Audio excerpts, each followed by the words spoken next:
Fathers అందరికీ happy fathers day.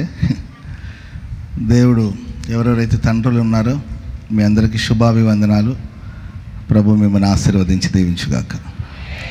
హల్లెలూయా, హల్లెలూయా. మనం ఆరాధిస్తున్న దేవుడు మనకు పరలోకమందున్న తండ్రి.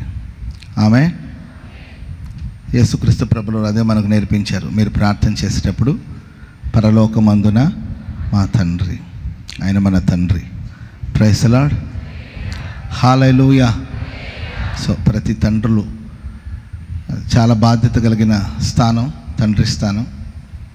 మరి చాలామంది ఆ బాధ్యతను గుర్తించలేరు, కానీ ప్రతి తండ్రి ఆ బాధ్యతను కలిగి దేవుడు ప్రేమించి ఇచ్చిన బిడ్డల్ని దైవ భయంలో పెంచుతూ, పిల్లల ఎడల జాలి చూపిస్తూ, పిల్లల ఎడల కనికరం చూపిస్తూ, పిల్లల్ని గద్దించి బుద్ధి చెప్పి శిక్షించి వాళ్ళని సరిచేస్తూ, మరి ప్రతి తండ్రి వారికి ఇచ్చిన బాధ్యతను చక్కగా నిర్వహిస్తూ ముందుకు సాగాలని.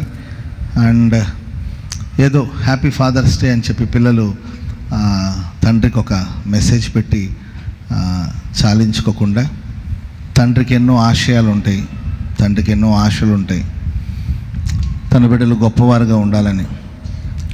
ఈ లోకంలో ఉన్న చెడ్డవారైన తల్లిదండ్రులైనా తమ బిడ్డలకి మంచి ఈవుల్ని ఇవ్వాలని కోరుకుంటారని ప్రభువే చెప్పాడు.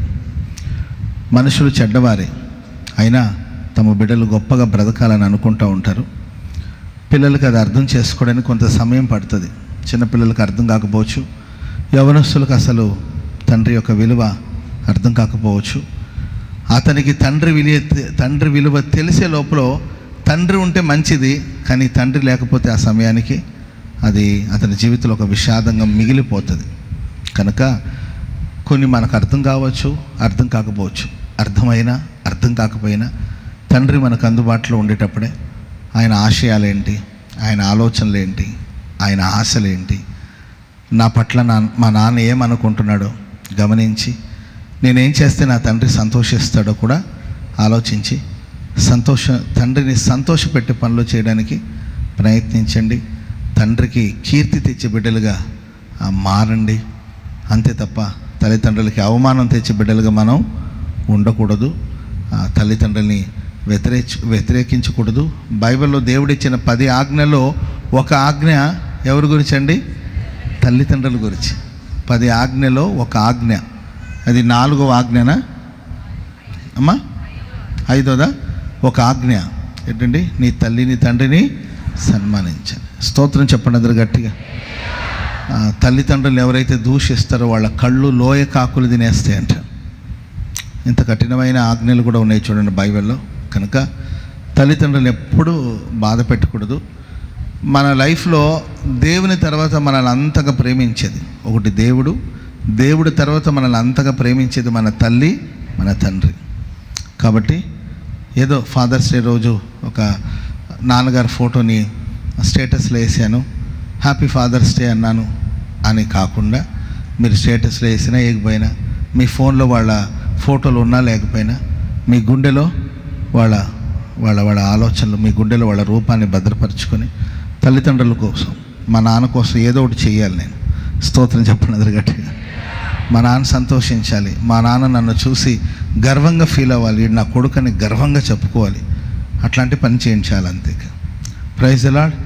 దానికోసం హిమాలయ పర్వతాలు ఎక్కాల్సిన అవసరం లేదు, మౌంట్ ఎవరెస్ట్ ఎక్కాల్సిన అవసరం లేదండి. మీకున్న పరిధిలో మీ నాన్న గర్వంగా ఫీల్ అయ్యేటట్లు, వీడు నా కొడుకుని ధైర్యంగా చెప్పుకోగలిగిన ఒక స్థాయి తెచ్చుకునేటట్లు నడుచుకుంటే చాలు. అంతేగాని 3 వారాల క్రితం పరిచయమైన అమ్మాయి కోసం ఎటువంటి సొక్కాలు చింపుకున్నాను, ఎటువంటి గేట్లు దూకాను, కిటికీలు బద్దలు కొట్టాను, పోలీస్ స్టేషన్లో నా కాళ్ళు చేతులు ఎర్రగొట్టారు, చివరికి ఆ నాన్నే వచ్చి తీసుకెళ్ళాలి. ఎన్నో విషయాలు ఉన్నాయి తండ్రి గురించి చెప్పాలంటే, సమయం కాదు, సందర్భం వచ్చినప్పుడు నేను అవన్నీ కూడా మీకు చెప్తాను. ప్రైజ్ ది లార్డ్, హల్లెలూయా, హల్లెలూయా. నాన్నకందరూ కూడా ఒక శుభాలు తెలియచేయండి తర్వాత. అండ్ వాళ్ళ కోసం ప్రార్థన చేయండి. వాళ్ళ శ్రమలో, వాళ్ళ బాధలో, వాళ్ళ కష్టాల్లో భారమంతా నీవే మోయాలని నేను అనుకోడండి. కనీసం ఆయన భారం మోస్తున్నప్పుడు కొంచెం నీ షోల్డర్ అందిస్తే చాలు. నీ భుజం అందిస్తే చాలు, కొంచెం ఆయన భారం తేలిక అవుతుంది. ఆమె ఇప్పటికీ ఆయన మీద పడి తినడం, ఆయన సంపాదన మీద పడి తినడం, ఒక సర్టన్ ఏజ్ వరకు అంటే ఓకే, 20 years వరకు అయితే ఓకే. అలా కాకుండా ఇప్పటికి కూడా ఆయన తెస్తేనే తినాలి, ఆయన తెస్తేనే ధరించుకోవాలి. ఇప్పటికీ ఆయన సంపాదన మీద పడి బతికే వాళ్ళు చాలామంది ఉన్నారు. సో సాధ్యమైనంత వరకు నేను చదువుకుంటున్నాను కదంటే చదువుకుంటూ కూడా ఎన్నో పనులు చేసుకోవచ్చు. పార్ట్ టైం వర్క్ చాలామంది చేస్తున్నారు. చాలామంది ఉదయాన్నే లేచి ఏదో ఒక వర్క్ చేసి ఆ తర్వాత కాలేజీకి వెళ్ళి చదివిన వాళ్ళు ఉన్నారు. చాలామంది నాకు తెలుసు. కూరగాయల మార్కెట్లో పనిచేసి ఆ తర్వాత టైంకి వెళ్ళి చదువుకొని గొప్పవాళ్ళు అయిన వాళ్ళు ఉన్నారు. కాబట్టి సరే, ఒకవేళ దేవుడు మీకు ఆ సమృద్ధిని ఇచ్చుంటే మీ నాన్న మంచి సంపాదన చేసి ఆయన ఉంటే, ఆయన సంపాదిస్తున్నాడు కనుక ఆయన సంపాదనకు ఆయన కష్టపడి నీకు అందిస్తున్నాడు కనుక దానికి సరిపడి చదువుకొని మంచి మార్కులతో పాస్ అయ్యి, తండ్రి నాకన్నా నా కొడుకు గొప్పగా ఉండాలని అనుకుంటాడు. ఆయన కండక్టర్గా ఉన్నా కూడా నా కొడుకు కలెక్టర్ అవ్వాలని కోరుకుంటాడు. సో కాబట్టి వాళ్ళ ఆశయాల్ని నెరవేర్చి, వాళ్ళకేమో మీరు సంపాదించి తెచ్చిపెట్టాలని, వాళ్ళేదో మీరు పోషించాలని అనుకోరు. కొంతమంది తండ్రులు ఉంటారు, చచ్చేంతవరకు కూడా కష్టపడుతూ ఉంటారు, నా కష్టం మీద నేను బతుకుతానని. కానీ నా పిల్లలు గొప్పగా ఉండాలి అని తండ్రి కోరుకుంటాడు కనుక మరి ఆ ఆశయాలని మనసులో పెట్టుకొని మీరు వారిని సంతోషపెట్టేవారుగా, వారికి కీర్తి తెచ్చేవారుగా, వారికి ఘనత తెచ్చేవారుగా ఉండాలి తప్ప నాన్న కళ్ళలో కన్నీళ్లు చూడాలని ఏ రోజు అనుకోకూడదు. తండ్రి గుండెలో భారాన్ని మనం కలిగించకూడదు. ఆయన గుండెలో గుణపం దించకూడదు. ఆయన 10 మందిలో అవమానపరిచే స్థితికి రాకూడదు. అది ఎప్పటికైనా మంచిది కాదు. తల్లిదండ్రులు బాధించే వాళ్ళకి అదొక శాపమే నాకు తెలిసినంతవరకు, తండ్రిని అవమానపరచడం.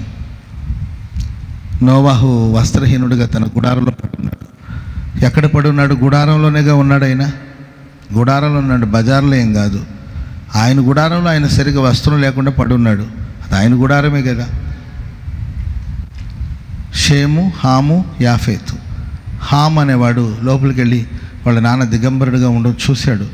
సరే, ఆయన మీద ఏదో ఒక వస్త్రం కప్పేసి వచ్చేస్తే సరిపోయిండేది.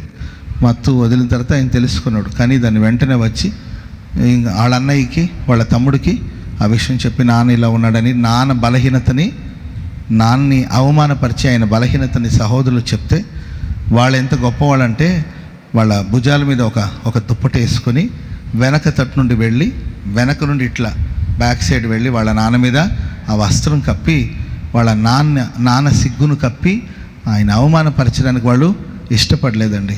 ఆ తర్వాత లేచిన తర్వాత విషయం తెలిసింది. షేము, యాఫేతు ఆశీర్వదించబడ్డారు, కానీ హాము శాపగ్రస్తుడిగా మారిపోయాడు.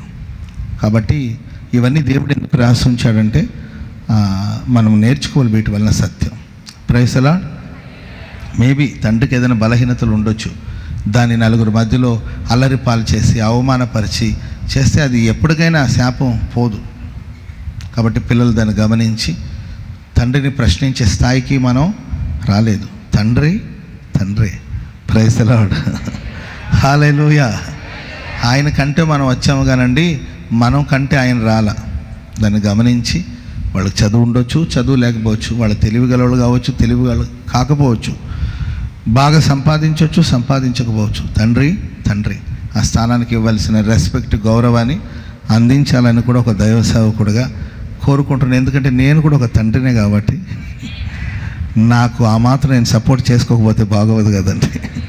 నేను కూడా సంఘానికి ఒక తండ్రినే కాబట్టి నాకు కూడా ఆత్మీయంగా ఎంతోమంది పిల్లలను దేవుడు దయచేశారు కనుక ఆ తండ్రి స్థానంలో నా పెయిన్, ఆ తండ్రి స్థానంలో ఉన్న బాధ నాకు తెలుసు.